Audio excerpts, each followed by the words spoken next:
Baba yetu na Mungu wetu, tunakushukuru. Asante kwa uaminifu wako na baraka zako. Tuko tayari kusikia kutoka kwako, Bwana, na kutekeleza majukumu haya ya maombi ambayo wewe mwenyewe umetuagiza, Bwana mabwana, katika jina la Yesu Kristo. Neno lako likatupe hasira ya maombi. Neno lako likatupe nguvu ya kuomba. Neno lako likaamshe, Bwana, hamu kwa upya ya kuomba, Bwana mabwana, sawa sawa na mapenzi yako. Katika jina la Yesu Kristo tunaomba na kushukuru. Amen. Amen. Amen. Mungu, niseme tena, anaifurahia sadaka hii kuliko hata sadaka ya fedha. Sadaka ya kutoa mwili wako namna hii uwe dhabihu kwa Mungu aliye hai. Ujumbe wetu ambao unakwenda kututibua kwa ajili ya maombi unatoka kwenye Habakuk sura ile ya 3 na mstari ule wa 2. Sura ya 3 Habakuk na mstari ule wa 2. Na ujumbe wetu umebebwa na kichwa chenye maneno yanayosema, Bwana, fufua kazi yako. Glory be to God. Bwana, fufua kazi yako. Samuel, maombi haya tunaendelea nayo mpaka Jumapili.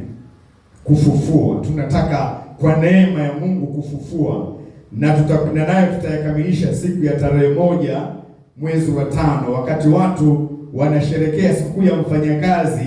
Sisi tutakuwa hapa kumwambia Bwana, fufua ndoa zetu, fufua taifa letu, fufua vijana, fufua hali yetu ya kiroho, fufua, kwa sababu tumepewa mandate. Na Habakuk anatufundisha, usilemae mtu wa Mungu. Uko chumbani kwako, fanya maombi ya kufufua. Uko sijui wapi, fufua vilivyodhoofika na kutaka kufa. Na ndio maana vimeandikwa ili tujifunze, na leo tunajifunza. Glory be to God.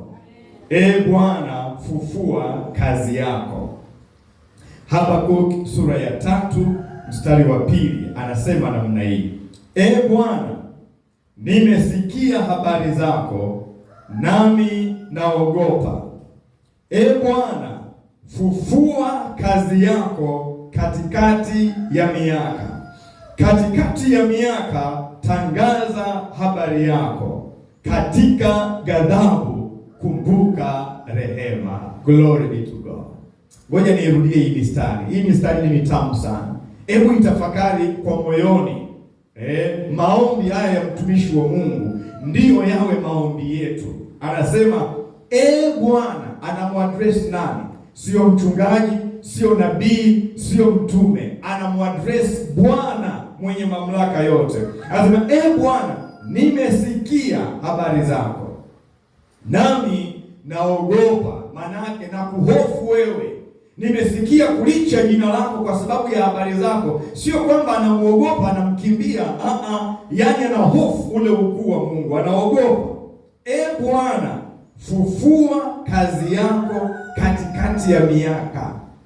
Mchungaji wako hawezi kufufua chochote, nabii wako hawezi kufufua chochote. Kazi ya kufufua ni ya Mungu mwenyewe. Ndiyo maana Mungu huwa anachipusha mimea mahali pakame, anachipusha, anafufua kila vilivyodhoofika. Mwenye uwezo wa kuvileta kupitia uhai ni Mungu aliye hai. Usiogope chochote unachokiona kwamba kimekufa, kinadhoofika. Tunaye Mungu mwenye uwezo wa kurudisha tena uhai. Glory be to God. Anasema katikati ya ghadhabu kumbuka rehema. Bwana Yesu asifiwe sana. Ndugu zangu, kwa nini Habakuk aombe kwa Mungu maombi ya kufufua kazi yake? Kwa nini? Kwani Mungu alikuwa haoni kwamba kazi yake inadhoofika? Kwani Mungu alikuwa hajui kwamba kazi yake inalegalega? Kwa nini Habakuk kama nabii asimame aombe kwamba Bwana afufue kazi yake? Na ukimwangalia sura ya 1 na ya 2, Habakuki alikuwa analalamika tu, analalamika, Bwana, mambo haya mpaka lini? Mwenye haki anaonewa, hakuna haki. Analalamika tu kama wengi wetu tunavyolalamika tu. Lakini baadaye akajua kwamba malalamiko hayajawahi kumwacha mtu salama. Manunguniko hayajawahi kumwacha mtu salama. Unanungunika tu kwenye ndoa yako, unanungunika tu kwenye nchi yako, unanungunika tu kwenye kanisa lako. Umefanya nini? Umefanya nini? Habakuki alifika mahali akaacha kunungunika, akasema mimi nitawajibika. Alikataa kulalamika, akakubali kuwajibika. Glory be to God. Muangalie jirani yako, mwambie kataa kulalamika, kubali kuwajibika. Na tuko hapa kwa sababu ya kuwajibika. Tuko hapa kwa sababu ya kuwajibika. Kuomba mbele za Mungu ni wajibu, tunawajibika. Tungeweza kulala vitandani mwetu, tungeweza kusema leo ni mapumziko, tungeweza kusema tumechoka, lakini tuko hapa kwa sababu sisi ndio watu tuliopewa wajibu wa kumsihi Mungu ili afufue vilivyokufa kwenye taifa hili. Kumsihi Mungu afufue kazi yake kwenye mioyo yetu. Kama tumeweka uzembe, kama tumeweka ulegevu, basi Mungu afufue kazi yake kwenye mioyo yetu. Mungu afufue kazi yake kwenye eneo hili la Mbezi Msigani. Glory be to God. Bwana Yesu asifiwe. Sasa Mungu siku zote anahitaji mtu atakayeona mambo kwamba hayako sawa, na huyo mtu achukue hatua. Aone kwamba mambo hayako sawa, alafu achukue hatua. Haiwezekani unaona mambo hayako sawa kwenye ndoa yako, alafu unalalamika tu huombi. Mambo hayako sawa kwenye kanisa, unalalamika tu huombi. Hapana, Mungu anataka mtu anayechukua hatua, na hiyo hatua sio ya kulalamika, ni hatua ya kumsihi Mungu afanye kitu. Glory be to God. Bwana Yesu asifiwe. Bwana Yesu asifiwe. Habakuki, ndugu zangu, aliishi katika kipindi ambacho uovu ulikuwa umeongezeka sana. Haki ilikuwa imepotea. Anasema sura za mwanzo kule kwamba haki ikipatikana, inapatikana ikiwa imepotoka. Manake taifa lilikuwa halina tena utawala wa sheria. Mtu akitaka kukuua na kuua tu, ajali, utampeleka wapi? Mahakama zilikuwa ni rushwa tu, ovyo. Habakuki kama nabii wa Mungu anasema, Bwana, kwa nini unaangalia haya mambo? Hatuna utawala wa sheria, wenye haki wanauawa kama wanyama tu. Hakukuwa na heshima ya utawala wa sheria, wala Mungu mwenyewe hakuwa anaheshimiwa.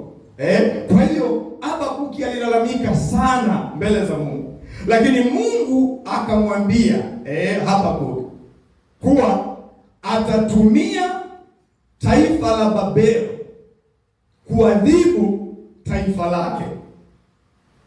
Na Wababeli lilikuwa sio taifa la Mungu. Babeli lilikuwa ni taifa lisilomjua Mungu. Walikuwa ni watu tu wapagani. Lakini Mungu anamwambia Habakuki, nitatumia Babeli kuja kuadhibu huo uovu kwenye nchi yenu.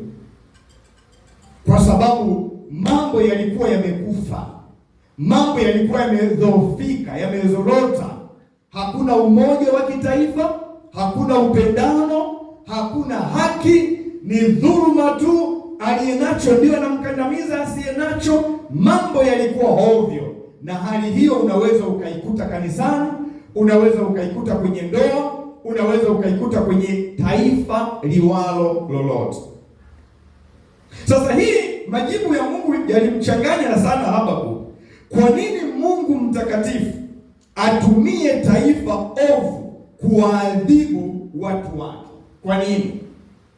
Lakini Mungu siku zote akitaka wewe uzinduke, kwamba ulikuwa kiroho, sasa umelegea, maombi hutaki tena, ibadani unakuja masaa unayotaka. Mungu akitaka uzinduke, anaweza akamtumia muovu kukuzindua. Unaniuliza mchungaji, anamtumiaje? Anaweza akaruhusu, akatoa ulinzi wake, akaruhusu mchawi yoyote tu akurushie chochote, ni ugonjwa nini. Sasa Mungu anajua, karuhusu ili akuamshe wewe, utaanza kumtafuta sasa Mungu. Ugonjwa, unaenda hospitali zote, wanapima, hakuna kitu, wanaenda hakuna kitu. Unaanza sasa kuamka rohoni kwamba kumbe nilimwacha Mungu. Ulikuwa hupendi ibada, unaanza kumtafuta Mungu sasa.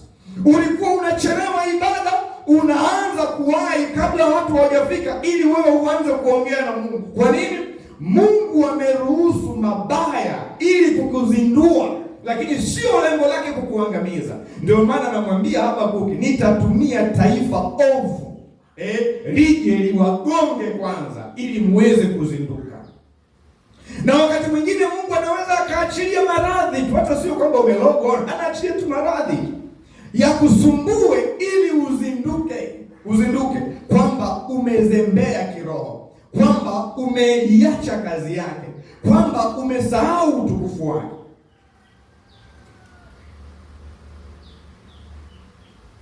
Sasa kuna nyakati katika maisha ambapo mtu au watu katika ndoa au katika huduma huduma inaanza vizuri, lakini baadaye watu wanalegalega, hawamuofu tena Mungu. Ndoa inaanza vizuri kwa ule moto, baadaye hapo katikati kuna dhoofika fulani, kama mambo yanataka kufa hivi. Maisha yako ya kiroho, ulikuwa unampenda Mungu sana, lakini pamefika hapo katikati ni kama vile umetupiwa roho ya mapoza hivi. Kwa hiyo umepoa, unakwenda tu, sitaki, nataka, kwa kulazimishwa namna hii. Viko hivyo vipindi vinaweza vikakutokea kwenye maisha. Miaka inavyokwenda, moto unapoa. Ndio maana Habakuki anasema, hasemi mwanzo, hasemi mwisho, anasema katikati ya miaka mambo yamepoa. Mambo huwa hayapoi mwanzo, wala mambo huwa hayapoi mwisho, kwa sababu mwisho kuna matarajio na mwanzo ndio hivyo, kuna mihemko. Lakini katikati, hapa katikati, ndoa imeanza vizuri, hapa katikati huduma imeanza vizuri, hapa katikati ulimpokea Yesu vizuri, lakini hapa katikati Habakuki anasema, fufua kazi yako katikati ya miaka. Taifa letu limeanza vizuri, lakini hapa katikati tunaona tena ibada ni mzigo. Ukiona mtu wa Mungu kuja ibadani mpaka apigiwe simu, mpaka akumbushwe, huyo alishakufa siku nyingi.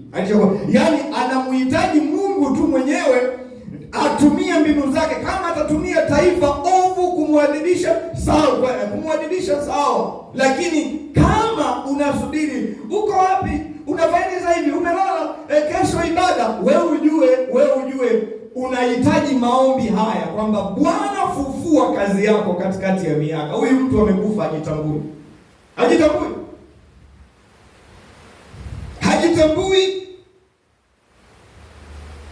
Ibada haiwezi kuwa mzigo hata siku moja. Ibada haiwezi kuchosha hata siku moja, haiwezekani. Kawaulize wafanyakazi ambao wengine hawamjui Mungu.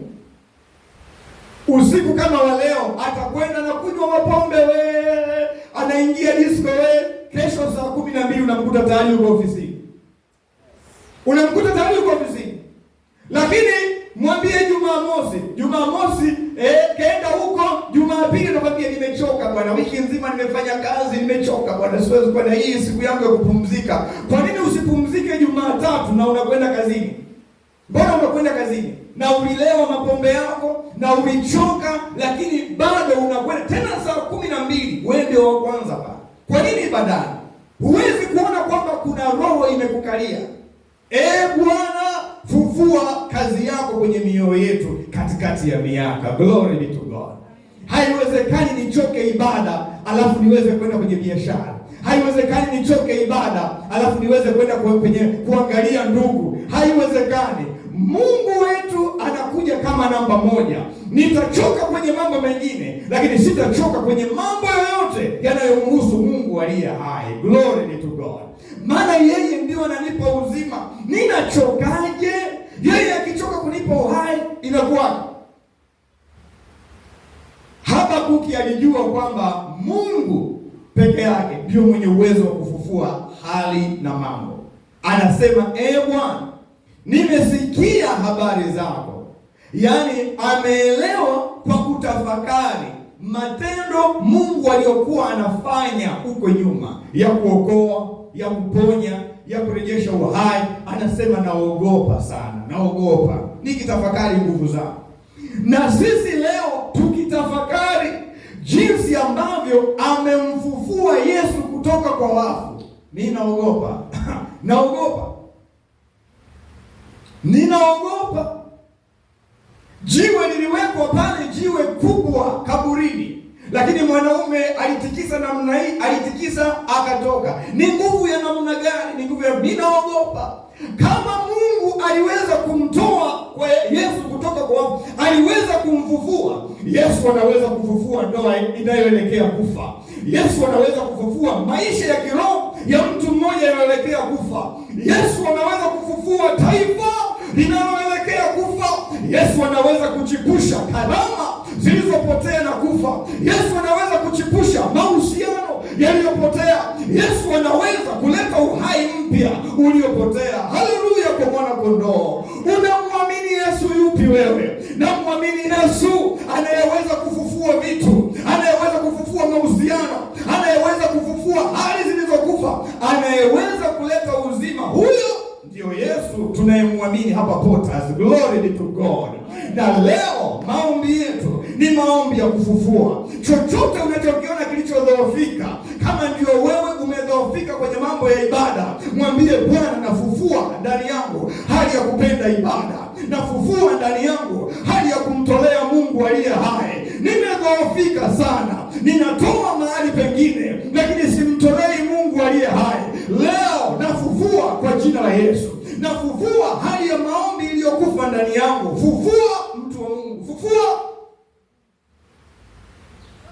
Bwana Yesu asifiwe.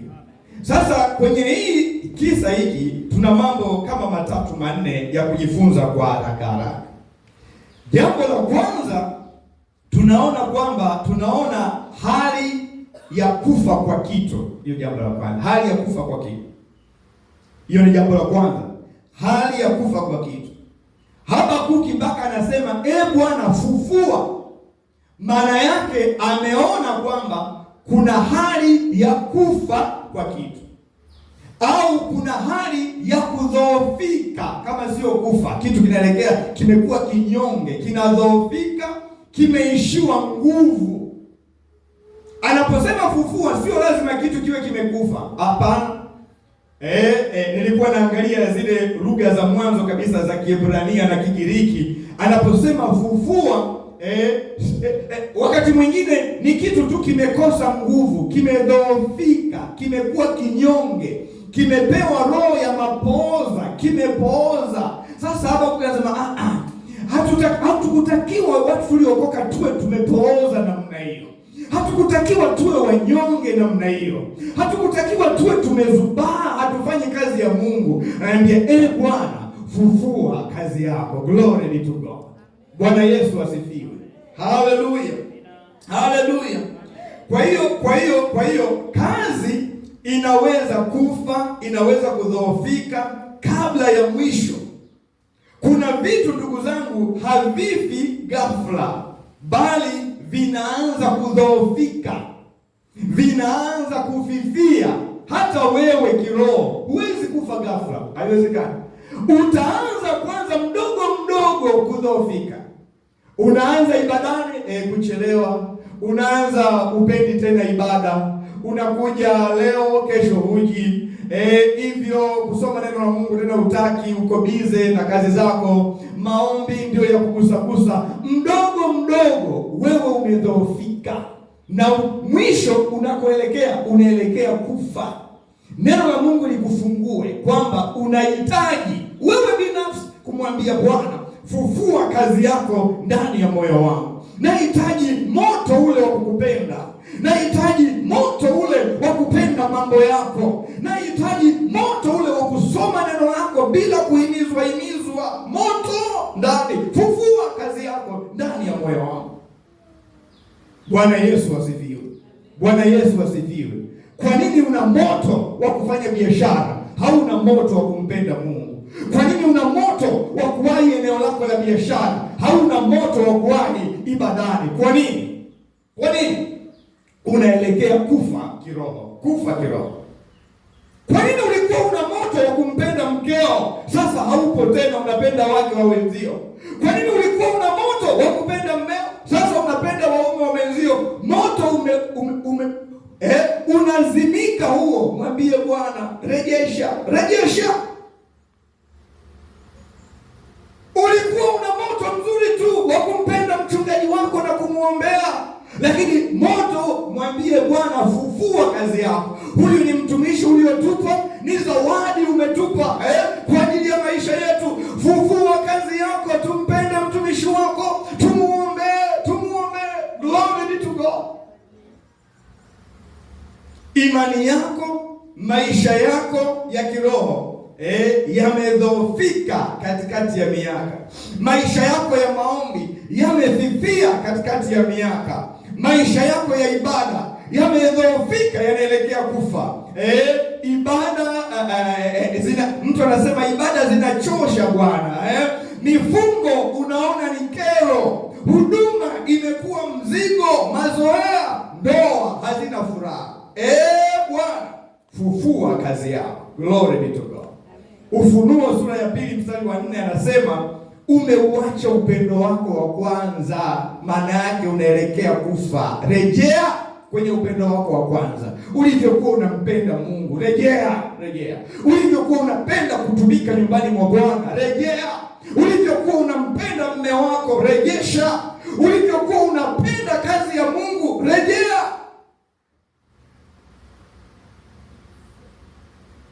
Umeuacha upendo wako wa kwanza. Hii inaonyesha mtu anaweza kuwepo kanisani, lakini kazi ya Mungu ndani yake imefifia. Kwenye Malaki anawauliza, anasema, mmesema kumtumikia Mungu hakuna faida. Mmesema kumtumikia Mungu hakuna faida, kwa hiyo mmedhoofika. Lakini jambo la pili tunaloliona kwenye kisa hiki, anasema katikati ya miaka. Katikati ya miaka ndiyo sehemu hatari zaidi. Hili ni jambo la pili. Katikati ya miaka ndiyo sehemu hatari zaidi. Andika namna hiyo. Jambo tunalojifunza, katikati ya miaka ndiyo sehemu hatari zaidi. Sio mwanzo wala sio mwisho. Sehemu hatari zaidi ni katikati ya miaka. Hii sio mwanzo wala mwisho. Mwanzo wa kitu huwa una msisimko, mwisho huwa una matarajio, lakini katikati kuna uchovu. Katikati ya miaka kuna mazoea.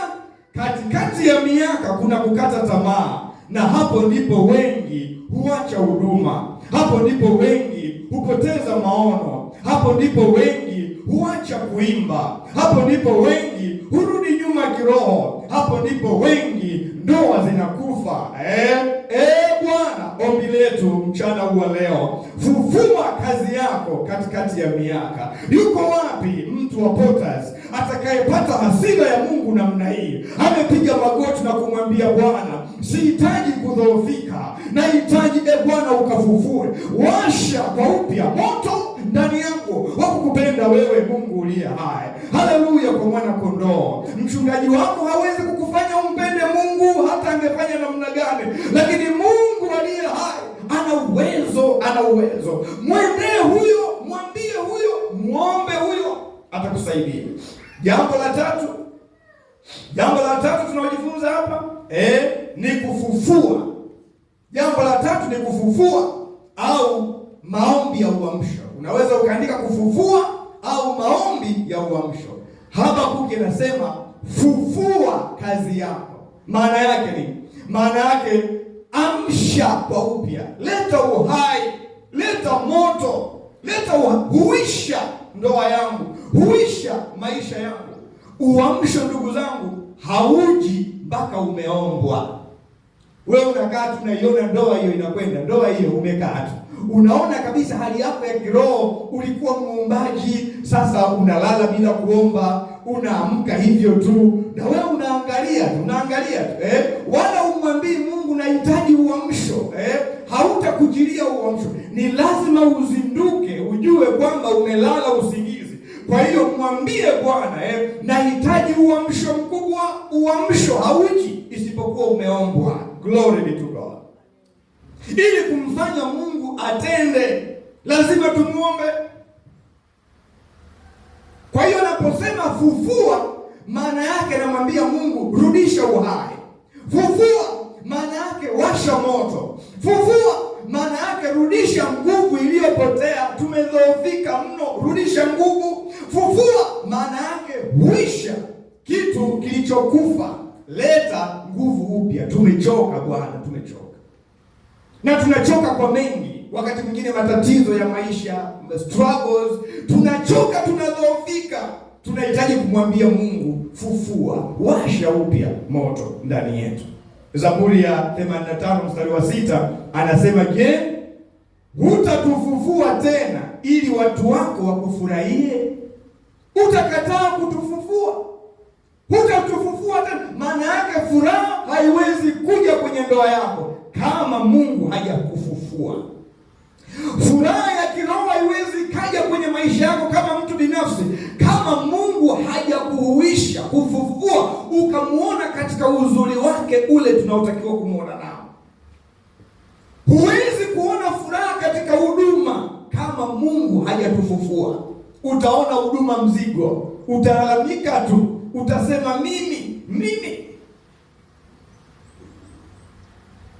Bwana Yesu asifiwe sana. Bwana Yesu asifiwe. Kama Mungu alimfufua Yesu, anaweza kufufua maombi yaliyokufa. Anaweza kuamsha vitu vilivyodhoofika. Anaweza kufufua ndoa zilizozimika. Kufufua ni jukumu la Mungu, lakini wajibu wetu ni kurudi kwenye maombi, kutubu pale tulipokosea, kuweka nidhamu ya kiroho na kutafuta uwepo wa Mungu kwa bidii. Katikati ya ghadhabu, kumbuka rehema. Haya ni maombi ya uamsho. Hakuna uamsho bila toba ya kweli. Hata ungefanya nini kwenye ndoa yako, anza na maombi ya uamsho, na maombi ya uamsho yanaanza na toba. Hata ungefanya nini kwenye maisha yako, maombi ya uamsho yanaanza na toba. Anasema katikati ya ghadhabu, kumbuka rehema. Sio kwamba anataka kukwepa ghadhabu ya Mungu. Anambia Mungu, tumekosa, tuadhibu. Lakini unapotuadhibu, kumbuka rehema kwenye ndoa yetu. Tumekosa, tunakubali adhabu, lakini kumbuka rehema, kwa sababu wewe ni mwingi wa rehema. Tunapoliombea taifa letu katikati ya ghadhabu, Mungu anapoiadhibu Tanzania, tumekubali, kwa sababu viongozi wetu wameharibu, wananchi tumeharibu kwenye taifa hili. Mungu unaamua kutuadhibu, sawa, tumekubali. Lakini katikati ya ghadhabu kwenye taifa la Tanzania, Mungu kumbuka rehema kwa viongozi wetu. Mungu kumbuka rehema kwa wananchi wa Tanzania. Bwana, rehemu uchumi na hali yetu ya umoja wa kitaifa. Amsha tena, Bwana, ule moto wa kupendana kwenye taifa hili. Amsha tena ule moto wa kukuheshimu wewe Mungu uliye hai. Haleluya kwa mwana kondoo. Jambo la 4 na la mwisho, namna Mungu anavyofufua. Namna Mungu anavyofufua. Mungu hutumia neno lake kutuamsha au kutuletea tena uhai.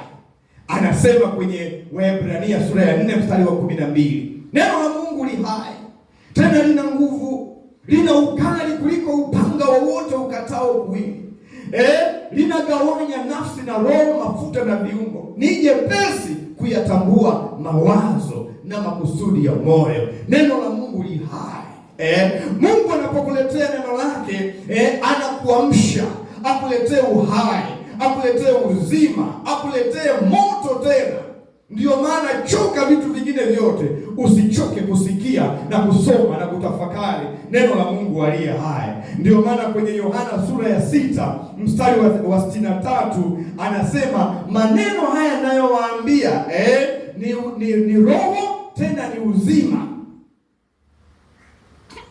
Maneno haya ninayowaambia ni roho tena ni uzima, na roho ndiyo itiao uzima. Roho ndiyo inayoleta uhai, na maneno haya ni roho. Unaposikia neno la Mungu, unajua dhambi huwa inaleta mauti. Dhambi inakufanya usimpende Mungu. Dhambi inakufanya uchoke kuja ibadani. Dhambi inakufanya uchelewe ibada. Dhambi inakuondolea mapenzi na ule utamu na Mungu aliye hai.